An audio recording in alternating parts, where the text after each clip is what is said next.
एक थी बूढ़ी काकी। उनके पति को स्वर्ग सिधारे बहुत समय हो गया था।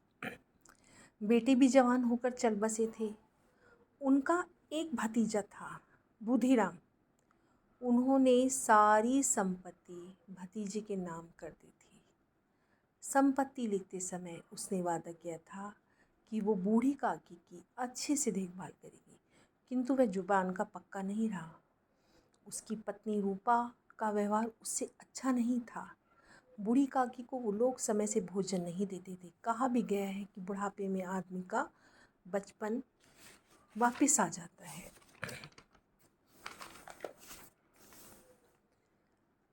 यही हाल बूढ़ी काकी का हो गया। उन्हें समय पर खाना न मिलता तो वो रो पड़ती थी।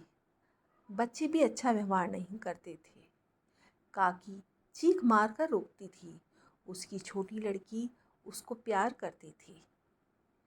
एक बार की बात है कि बुधिराम के लड़के का तिलक था। चारों तरफ शहनाइयाँ बज रही थीं, गाने गाए जा रहे थे। पकवान की सुगंध काफ़ी हर जगह पहुंच रही थी।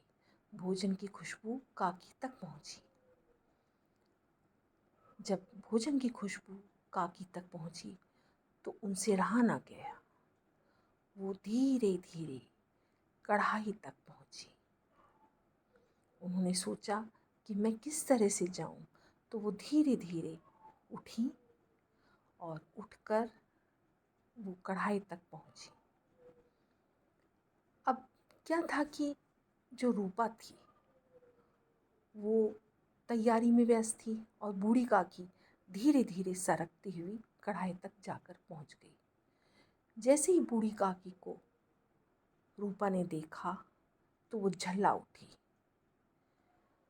ऐसे पेट में तुम्हारी आग लगी और कोठरी में बैठते हुए तुम्हारा दम घुट रहा था। अभी मेहमानों को कुछ मिला भी नहीं, भगवान को भी नहीं मिला, और चुपचाप तुम कोठरी में जाकर बैठो, उसके बाद मिलेगा। और रूपा को बहुत गुस्सा आया। बूढ़ी काकी अपनी कोठरी में जाकर धीरे धीरे सरकी और बैठ गई।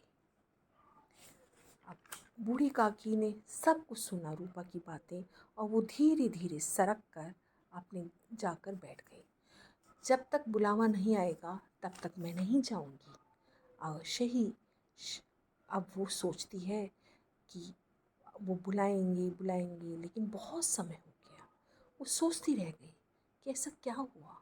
सब कुछ शांत हो गया है, इसका मतलब है सभी मेहमान चले गए और ज़रूर सब कुछ खाकर चले होंगे। तो अब बूढ़ी काकी ने फिर सोचा, अब चलती हूँ खाने के लिए। पूरी सब्जी खाऊंगी दही के साथ।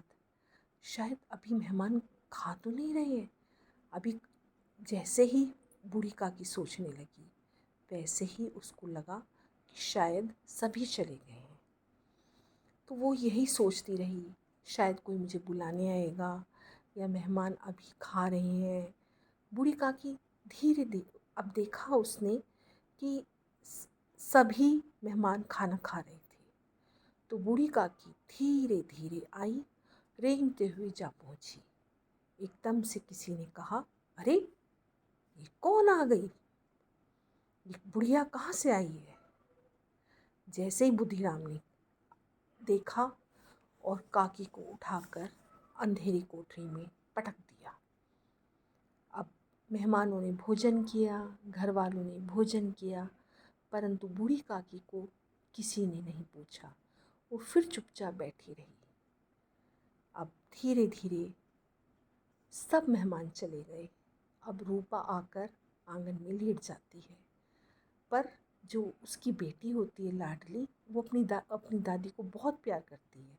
उसने धीरे से अपनी पूरियों की पिटारी रख रखी थी अपनी दादी के लिए। तो वो धीरे से उठती है और उनके पास जाकर कहती है, माँ अभी तुम सोई तो नहीं हो। तो काकी उठो, मैं आपके लिए पूरियाँ लाई हूँ। काकी झटपट उठ गई। काकी ने सारी पूरियाँ खाई और लाडली से मांगी। अब क्या हुआ था, काकी की तो भूख बढ़ गई। उनके संतोष का बांध टूट गया। काकी कहने लगी कि एक काम कर लाडली, तू मुझे ना जहाँ सभी ने खाना खाया था तू मुझे वहाँ लेकर चल। का लाडली बोली कि नहीं, मैं नहीं जाऊँगी, क्योंकि वहाँ पर माँ जो है जाग जाएगी। लेकिन काकी कहने लगी चल, तू मुझे लेकर तो चल जहाँ सभी ने खाना खाया था।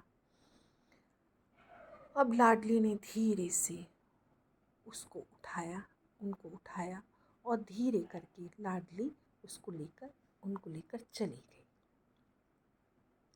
जहाँ जूठन के पत्ते पड़े थे तो वो वहाँ पर बैठी और बैठकर खाने लगी। तभी रूपा उठी, उसने देखा लाडली कहाँ है, तो वो वहाँ जाती है जहाँ लाडली और काकी होती हैं। जैसे ही वो अपनी चचिया सास को देखती है, क्योंकि चचिया सास क्या करती है, झूठे पत्तल खाते देखकर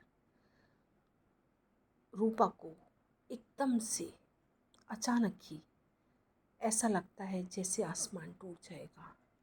और उसने उस परमात्मा से माफ़ी मांगी कि हे परमात्मा, जिस काकी ने हमें इतना धन दिया, संपत्ति दी, और आज वही भूखे पेट सो रही थी, और आज क्या हुआ कि जैसे ही और ये झूठे बर्तन में खाना खा रही है। तो उसने कहा हे परमात्मा, मेरे बच्चों को माफ़ कर देना, मुझे माफ़ कर देना, मैं कितने अंधकार में थी। इसी तरह से वो सोचती हुई वो फिर जाती है और जहाँ पर भोजन होता है वहाँ अच्छे से थाली परोसकर काकी के लिए लाती है। काकी उसे देखकर सब कुछ भूल जाती है, पुराने गिले शिकवे, जो रूपा ने कुछ किया था, सब कुछ भूलकर धीरे धीरे बहुत अच्छी तरीके से खाना खाती है। और रूपा उसको देखती चली जाती है, लाडली उसको देखती चली जाती है। वह भगवान से प्रार्थना करने लगी, परमात्मा मुझे माफ़ कर दो, मैं इनको भोजन ना दे सकी।